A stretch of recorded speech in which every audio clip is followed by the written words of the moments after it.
Selamat berpuasa kepada teman-teman yang berpuasa, dan nanti kita boleh berbuka bersama-sama pada kesempatan ini. Seperti yang sudah tadi sedikit disinggung oleh Mas Warno, saya kira nanti Anda akan menyaksikan surprise dalam pameran ini. Dan bagi kami sungguh suatu surprise juga di Bentara Budaya, karena pameran ini kombinasi dari berbagai macam hal. Suatu pergulatan diri, kesepian seorang ibu, keinginannya untuk mendongeng pada anak-anaknya tapi tidak bisa, lalu dia tumpahkan pada karyanya. Lalu ada materi yang begitu jelas, Candi Sojiwan dengan relief-reliefnya yang coba ditangkap apa kira-kira pesannya, dan itu diproyeksikan dalam sketch-sketch yang akan Anda lihat. Dan dari sketch itu Donna mencoba memproyeksikannya pada bahan-bahan yang kita punya. Ini juga suatu pergulatan yang tidak mudah, dan tanah liat, pagar jurang ini akhirnya bisa menjadi seindah itu. Jadi proses yang panjang, dan ini semua digarap dalam suatu keilmiahan tuntutan sebuah disertasi. Jadi sungguh suatu kombinasi yang tak terbayangkan sulitnya pergulatan pribadi memproyeksikan warisan budaya untuk zaman sekarang, dan ini semua harus dipertanggungjawabkan bukan hanya sebagai pameran keindahan sebuah karya seni, tapi juga suatu pertanggungan jawab akademis yang besok akan diuji. Jadi malam ini adalah malam Midodareni untuk ujiannya Donna besok. Sungguh profesiat yang ingin saya sampaikan dalam arti ini. Seandainya saya pengujinya sudah saya luluskan juga malam ini ya toh, tanpa bicara apapun, karena saya melihatnya dari mata yang menyeluruh tadi itu, dan lama bekerjanya, dan eksperimen-eksperimennya ketika Donna menceritakan pada saya, karena harus membakar ini sampai sekian derajat dan menghasilkan warna pada bahan-bahan yang sungguh-sungguh tradisional ini. Ini sejalan dengan keprihatinan Bentara. Saya masih ingat pada waktu kita semua, Manu, saya, Hari, masih muda, itu dengan keramik pedes itu bersama Hajar Satoto untuk mengolah supaya menjadi sesuatu yang bisa mengangkat gengsinya pedes itu. Dan ini saya kira diam-diam Donna mengangkat gengsinya pagar jurang, Bayat itu bisalah dijadikan macam seperti itu. Nah, kelebihannya juga bahwa semuanya ini diproyeksikan dalam semua alat-alat peralatan yang kita jumpai sehari-hari, cangkir, lepek, piring, padasan dan sebagainya, sehingga apa yang ada di Candi Sojiwan yang sakral itu menjadi kedekatan yang sehari-hari boleh kita rasakan sambil makan. Saya membayangkan seorang ibu melihat proyeksi gambaran Donna di sana, bisa cerita mengenai kura-kura, mengenai bangau dan sebagainya. Maka ini sungguh suatu pergulatan yang panjang dan luar biasa. Belum juga eksperimen-eksperimen kegagalan untuk memadukan panasnya api, pendinginannya, dan pencapaian warnanya. Tetapi lebih-lebih inilah saya kira suatu proses budaya yang secara akademis toh bisa dipertanggungjawabkan. Dan atas nama Bentara Budaya kami sungguh juga merasa terhormat karena ternyata di Bentara seperti kali ini juga menjadi ajang, bisa menjadi ajang di mana sesuatu yang umumnya hanya dianggap seni itu ternyata mempunyai nilai akademis yang luar biasa, yang bisa dipertanggungjawabkan secara objektif dan tentu saja intelektual, bukan hanya sekedar perasaannya Donna yang dimulai dari kesepian, keinginannya untuk mendongeng, dan akhirnya kesampaian dalam bentuk yang seperti ini. Sekali lagi, sungguh selamat, profesiat untuk Donna lebih-lebih, dan yang juga kami bayangkan ini adalah perempuan, ini juga suatu prestasi yang luar biasa. Kalau lelaki saya pikir agak sulit mencapai ketelatenan yang demikian tinggi, maka diam-diam di sini kita juga sudah punya 2 doktor ya, dan ini yang saya yang dekat dengan tentara, pertama Koni sudah lulus, dan sekarang saya kira Donna akan menyusul. Ini juga kegembiraan bagi kami semua bahwa akhirnya dari antara kami juga ada para akademisi. Cuman saya bilang kemarin sama Donna, kalau nanti kamu sudah menjadi akademisi, jangan lupa berseni secara total, karena ada bahaya kalau sudah menjadi akademisi itu seluruh formalitas akademis mematahkan kreativitas seni. Donna harus ingat, semuanya ini berangkat dari keprihatinan seninya, bahwa itu bisa diakademiskan nomor 2 menurut saya. Karena dalam keadaan sekarang kita juga sangat membutuhkan kreativitas yang liar, yang bebas, apapun penilaian akademisnya. Maka sekali lagi Donna, selamat mengarungi hidup baru di dalam langkah nanti untuk mengajar, untuk apa, tapi tetaplah ingat bahwa awal kamu di sini adalah memang berseni, dan jangan ditinggalkan hal ini untuk selama-lamanya. Dan dengan demikian pameran kita buka. Selamat, wassalamualaikum warahmatullahi wabarakatuh.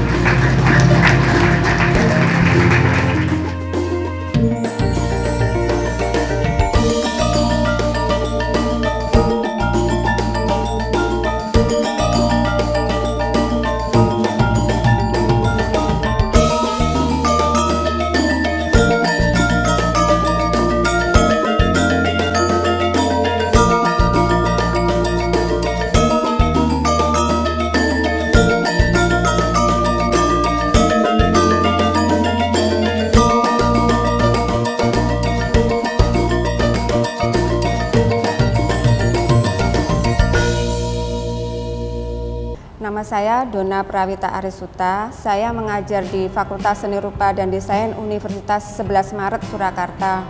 Yang melatar belakangi karya-karya ini adalah rasa keibuan saya, yang saya terpisah jauh dengan anak-anak. Anak-anak lagi di Lombok karena studi dan saya studi dan sebagainya, dan kerja. Jadi ada jarak yang memisahkan. Nah, itu yang membuat emosi saya itu bercampur aduk, ada kesepian, loneliness, terus kesedihan, terus rasa kangen, dan rasa bersalah karena meninggalkan mereka. Kemudian dari perasaan itu saya merasa tergugah. Terus pas saya ke Candi Sojiwan, kok merasa ini adalah reliefnya tuh lucu dan bagus. Terus saya kembali mengulik cerita di balik itu, apa yang misalnya relief Keradaan Buaya itu apa, ternyata kan banyak pesan moralnya. Nah, di saat keterpisahan saya dengan anak, saya itu kan hubungannya cuma dengan smartphone ya. Kalau malam itu saya selalu mendongeng. Nah, kadang saya tuh sudah kehabisan dongeng, mau dongeng apa lagi, kadang sampai yang horor-horor tuh mereka minta gitu. Sejak mereka usia 4 tahun, 5 tahun, 6 tahun. Nah, setelah mereka kelas 1 SD, 2 SD itu mereka sudah aktif dengan HP sendiri. Jadi sudah bisa YouTube, bisa lihat TikTok, terus yang pokoknya produk-produk Instagram dan sebagainya. Nah, itu yang menjadi jarak saya semakin jauh, karena mereka kalau saya menelpon itu kadang mereka nggak mau nerima karena lagi asik bermain game atau dan sebagainya. Jadi itu yang membuat saya cemburu dan sebagainya itu. Nah, terus gimana ya kalau anak-anak itu harusnya mendapat pelajaran moral yang bagus. Kemudian saya kembali lagi ke Candi Sojiwan. Nah, itu sebenarnya ada 17 relief, tapi 14 itu masih bisa terlacak gitu apa-apa. Nah, saya mengambil 5 cerita dari sekian banyak relief itu yang fabel. Jadi yang membuat anak-anak itu mungkin tertarik, dan akhirnya saya tuangkan, saya adaptasi ke keramik karena keramik adalah basic saya. Jadi saya mengolah tanah ini dari tanah pagar jurang bayat yang biasanya mereka cuma sampai gerabah ya. Jadi bagaimana kalau ini diglasir? Nah, itu melalui proses mungkin sekitar hampir setengah tahun ya, error gitu, balik lagi, ini lagi, sampai dia menemukan seperti ini. Saya sampai menemukan engop yang berwarna putih, bisa saya gambari dengan berbagai warna yang cerah untuk menggugah anak-anak. Kan lebih suka dengan gambar yang lucu dan karakter lucu dan warna-warna yang kayak merah dan menyala gitu. Saya berharap dengan cerita yang saya adaptasi itu ke benda-benda keseharian. Jadi benda-benda keseharian yang saya maksud itu benda-benda fungsional yang selalu dipakai di rumah, di tempat kita makan, di dapur. Itu sebenarnya sesuatu hal yang saya juga merasa jauh kan dari anak saya. Selalu membayangkan mereka ada di dekat saya.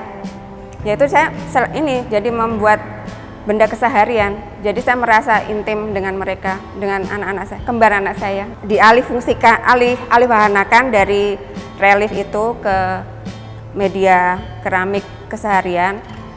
Saya berharap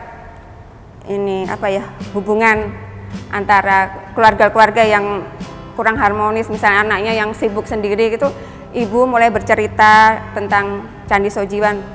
Itu gimana moralnya, pesan-pesan moralnya. Sebenarnya kisah Jataka itu ada juga di Candi Mendut, di Borobudur, dan ada dua yang sama Jataka di Sojiwan itu, sama Mendut, kera dan buaya dan bango dan kura-kura. Nah, yang saya lebih memilih Sojiwan itu karena dia lebih sederhana candinya itu. Saya awalnya dulu itu nggak yang bikin produk benda-benda keseharian yang fungsional, nggak. Dulu itu saya karya patung gitu, kontemporer gitulah orang bilang. Terus saya juga mix dengan lukisan kanvas, terus saya bikin keramiknya, lempeng-lempeng itu saya tempel-tempel. Cuman begitu saya mengajar itu saya merasa kok saya terpisah gitu, karena saya dulu itu cuman beli bahan tanah liat entah dari mana. Yang saya suka memang Sukabumi, itu warnanya cerah dan lebih paling enak untuk dibuat, nggak nyaris misalnya retak-retak itu resikonya itu nggak terlalu banyak. Tapi itu saya cuma beli, itu saya olah. Jadi saya nggak tahu dia itu dari mana, Sukabumi yang sebelah mana. Jadi saya terpisah jarak gitu. Nah, dengan penelitian ini saya di Pager Jurang. Nah, Pager Jurang itu desa yang dikelilingi dengan pegunungan. Nah, pegunungan ini tanah liat bertaburan tanah liat semua. Jadi dari yang sini nanti warnanya merah, terus ada yang hitam, terus ada pengrajinnya di situ. Nah, saya merasa, ini yang sebenarnya pengeramik itu harusnya dia tinggal merasa bersatu dengan material. Seperti material itu bukan sesuatu, saya bukan yang atas material itu saya kuasai, saya bentuk, enggak. Kita harus sejajar bahwa material itu dia makhluk hidup juga, dia kosmos. Jadi dia itu terbentuk dari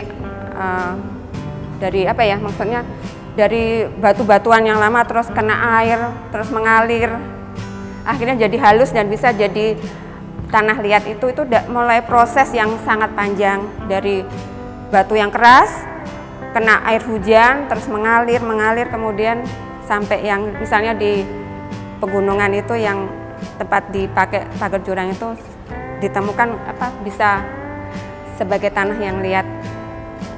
Jadi material tanah liat itu saya merasa saya tuh sebagai partner. Misalnya saya menari, dia itu lagunya, dan bukan saya penguasanya. Nah, selama ini saya melakukan, saya itu penguasa. Jadi ini saya bentuk sesuai keinginan saya. Kamu itu benda mati yang saya yang berkuasa yang ini. Cuman setelah mengalami proses dari saya mengajar itu, harusnya itu kita membuat benda-benda yang sederhana, yang ada jiwanya di situ. Keramik sendiri itu prosesnya sangat panjang. Kalau melukis itu bisa sehari, terus bisa di kamar atau di mana. Tapi kalau keramik itu dari pemilihan material pertama itu harus sudah benar, nggak boleh ada kesalahan. Terus misalnya sudah materi sudah oke ya, terus diolah itu direndam, terus dijemur, terus diayak, disaring, diperam, terus akhirnya itu kalau sudah itu maksudnya diangin-anginkan, itu baru kalau sudah oke material baru kita bentuk. Nah, dari proses pembentukan itu pun juga ini harus benar-benar nggak ada celah yang rusak. Misalnya retak-retak itu kalau kita lanjutkan nanti mesti akan pecah. Sebenarnya di Candi Sojiwan itu kan misalnya ya relief Ketam Balas Budi, itu di situ cuman ada orang sama ketam terus sama burung gagak. Tapi terus saya harus cari sumber yang lain. Akhirnya kan saya ketemu kitab Jataka dan ada beberapa kitab yang lain. Itu dia benar-benar cerita itu ternyata ada. Nah, saya jadi wah keren juga yang membuat Candi Sojiwan itu, dia bisa mengadaptasi dari kitab itu sampai ke candi itu dengan bidang yang kecil. Jadi pilihan misalnya yang harus cuma di situ misalnya cuma serigala aja. Nah, itu saya kok bisa dia cuma ngambil serigala aja untuk ditaruh di relief itu. Akhirnya saya mengadaptasi itu juga karena menyesuaikan bidang juga kan. Kalau cangkir nggak mungkin saya ambil semua cerita itu di situ. Nah, ini yang paling favorit. Ini ada anak saya 2 lagi digendong kera. Jadi di kitab Jataka itu selalu mesti ada diceritakan tentang rimba, tentang hutan. Dan saya berimajinasi anak saya itu bermain di hutan lah. Jadi, seperti itu, menemukan ceritanya sendiri.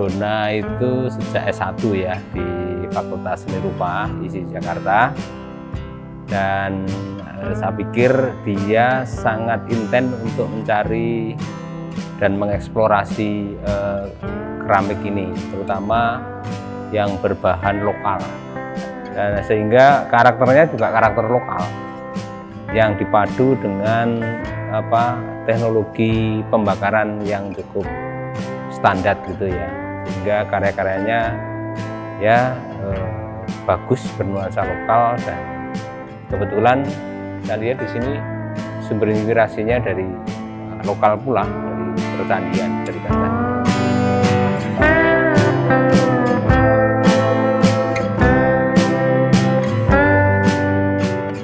Seni keramik di Indonesia itu aspek produksi karya maupun aspek wacananya sebetulnya minimal, masih miskin pekeramiknya maupun produksi pengetahuannya. Dona hadir di tengah-tengah rumpang yang agak lebar itu. Dona menunjukkan dirinya sebagai seorang yang menghasilkan karya-karya keramik melalui proses yang tidak sederhana.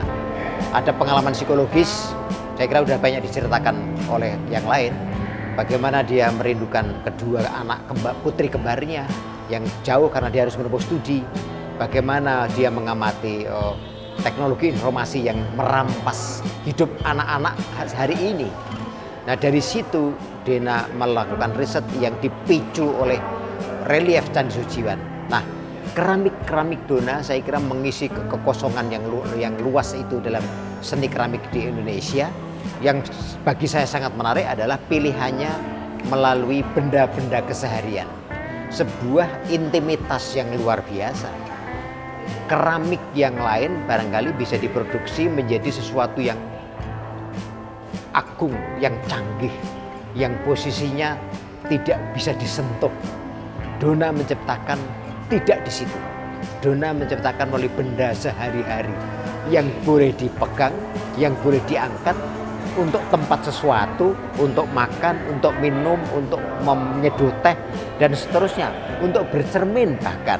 Nah, saya kira Dona mengisi ruang itu dengan semakin masif karena keramik didekatkan dengan penggunanya. Keramik didekatkan dengan cerita sehari-hari yang ingin menampik atau ingin mengisi ruang-ruang bermain anak-anak yang dirampas oleh teknologi komunikasi itu. Keramik-keramik Dona mendekatkannya. Tidak saja untuk anak-anak, tapi juga orang tua punya tanggung jawab untuk membantu mengisahkan itu.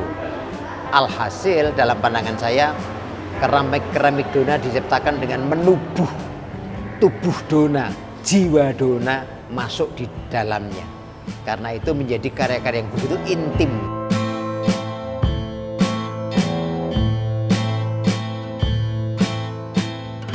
Dona sangat menguasai teknik membuat keramik dan dia punya passion yang sangat dalam. Ketekunan juga itu luar biasa. Nah, passion itu digabung dengan insight dia tentang keramik, tentang dunia keseharian, tentang kerinduannya, itu menjadi karya keramik yang betul-betul menggetarkan. Jadi bukan sekedar dekorasi, tetapi betul keluar dari dirinya. Nah, kalau ini dan sekarang sudah ditampilkan di dunia kontemporer sekarang, ini sangat relevan. Dia menghadirkan keunikan, kekhasan, dan sesuatu yang partikuler. Nah, ini luar biasa. Selamat untuk Dona, saya ikut bangga.